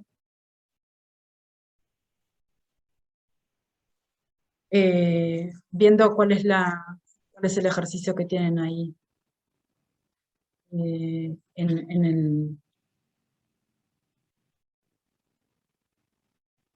el documento. ¿Sí? La matriz de Mutter, ¿cómo trabaja? ¿Cómo es, qué es lo que está proponiendo? Encontrar la mejor ubicación en cuanto a cercanía o distancia, ya lo mencionamos antes, respecto de cuáles serían los departamentos, las secciones, los sectores, que tienen que estar más cercanos o menos cercanos. ¿Sí? Entonces, ustedes miren, vamos a ver el ejercicio 2, que dice, disponer los 6 centros de trabajo de una matriz de 3 filas y 2 columnas, que satisfaga los criterios de proximidad que aparecen en la matriz siguiente. ¿Lo están viendo? Son 6 centros de trabajo. Sí, montaje, fabricación, planeación. Eso. En el ejercicio número 2, creo que es la última hoja. Ah, sí. ¿Sí? Bien. Lo que tenemos que ver es cómo lo leemos esto. Fíjense, a ver, y abro el documento, por ahí lo veo mejor. Deme un segundito.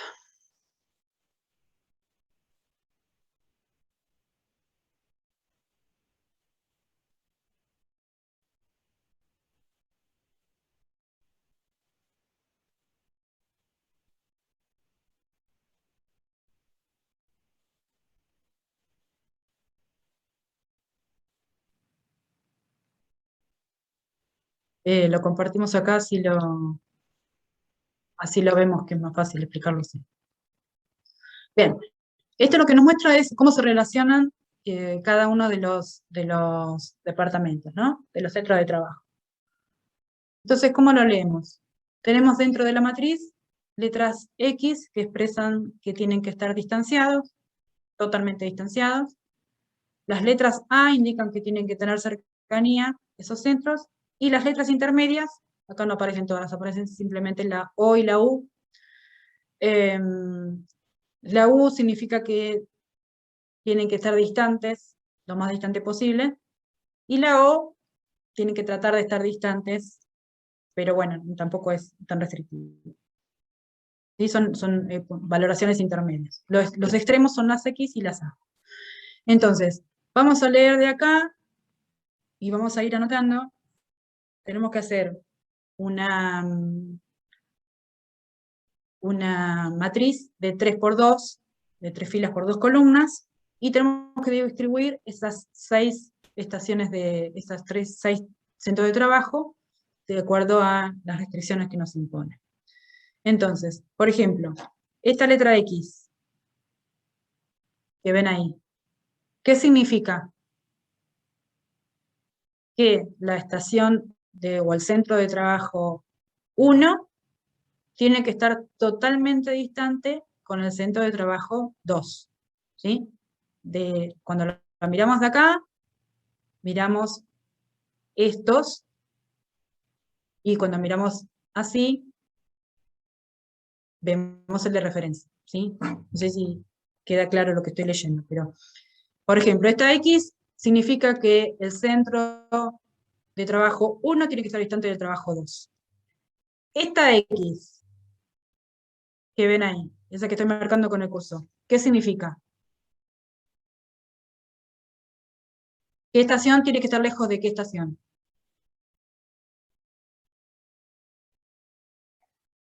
¿La 1 de la 4? Bien, la 1 de la 4. Y en este caso, ¿La 2 de la 5? la 2 de la 5. Perfecto. Bien. Y en este caso, 4 y 5. 4 de la 5. Perfecto. Bueno, entonces vamos a ir volcando, vamos a ir escribiendo cuáles son los que ustedes me dicen que tienen que estar distantes, totalmente distantes. Entonces, era el 1, vamos a tomar la estación de trabajo 1. La 1 tiene que estar distante de la 2 y de la 4. ¿Verdad? Sí, Bien. ¿Cuál más? la 2 de la 5. Bien. ¿Qué más? 4 de Y la la 5. 4 de la 5. Perfecto. Y ahora vamos a ver los otros, el otro extremo, los que tienen que estar totalmente cercanos.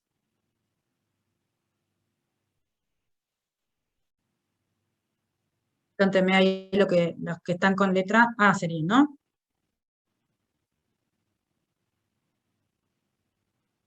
Ustedes lo pueden ir escribiendo para La después 2 de armarlo. la 3. La 2 de la 3, muy bien. La 1 de la 5.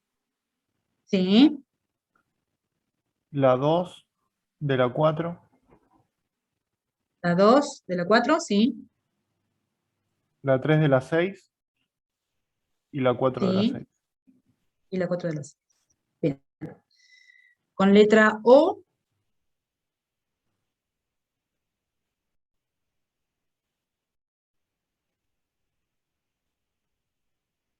1 de la 3. sí, La 5 de la 6. la 5 de la 6. Bien, creo Y que hay la, dos sí, nada más. Y la letra U, 3 de la 4. 3 de la 5. sí, 1 de la 6 y 2 de la 6. 1 de la 6 y 2 de la 6. Bien. Ahora, con todo esto que me estuvieron diciendo ustedes, vamos a armar entonces cuál sería la distribución de cuál sería la distribución de 3 por 2 para que nos quede bien organizado. ¿Cómo les quedaría? A ver, propongan ustedes qué sería.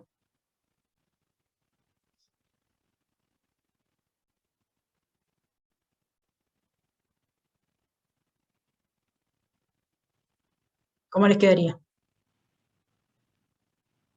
Vamos a hacer así. 1 de 3 por 2.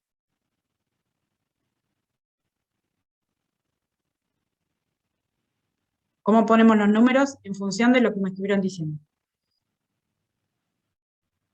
¿Alguien anotó? No. Bueno, yo se los escribo.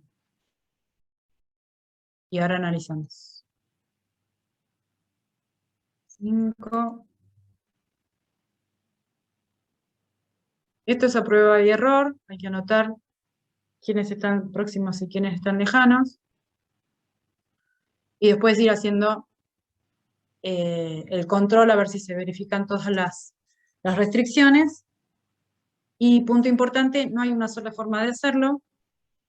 Hay algunas situaciones que optimizan o que mejoran la comunicación, pero no hay una sola única forma de hacerlo, ¿sí? Lo que sí tienen que comprobar es que se respeten las restricciones. Entonces, mirando lo que ustedes me cantaron, los que están con X, vamos a verificar. Ustedes me dijeron que no tienen que estar, o sea, o que tienen que estar totalmente distanciados, el 1, del 2 y del 4. ¿Eso se respeta? Sí. Sí. Sí. Después, el 4 del 5. Sí. ¿Se respeta? Y el 2 del 5 se respeta. Sí. ¿Bien? Entonces, hago ese chequeo. Los que tienen que estar distantes se chequean, están bien. Los que tienen que estar cercanos. El 2 con el 3 y el 4. ¿Está Sí. cercano? Sí. Bien. El 3 y el 4 con el 6. Sí. Bien. O sea, el 6 con el 3 y el 6 con el 4. Sí. ¿Y el 1 con el 5? Sí. Bien. Entonces, los extremos funcionan bien con esta distribución que propusimos. Y después los que tienen que estar intermedio, es una letra O,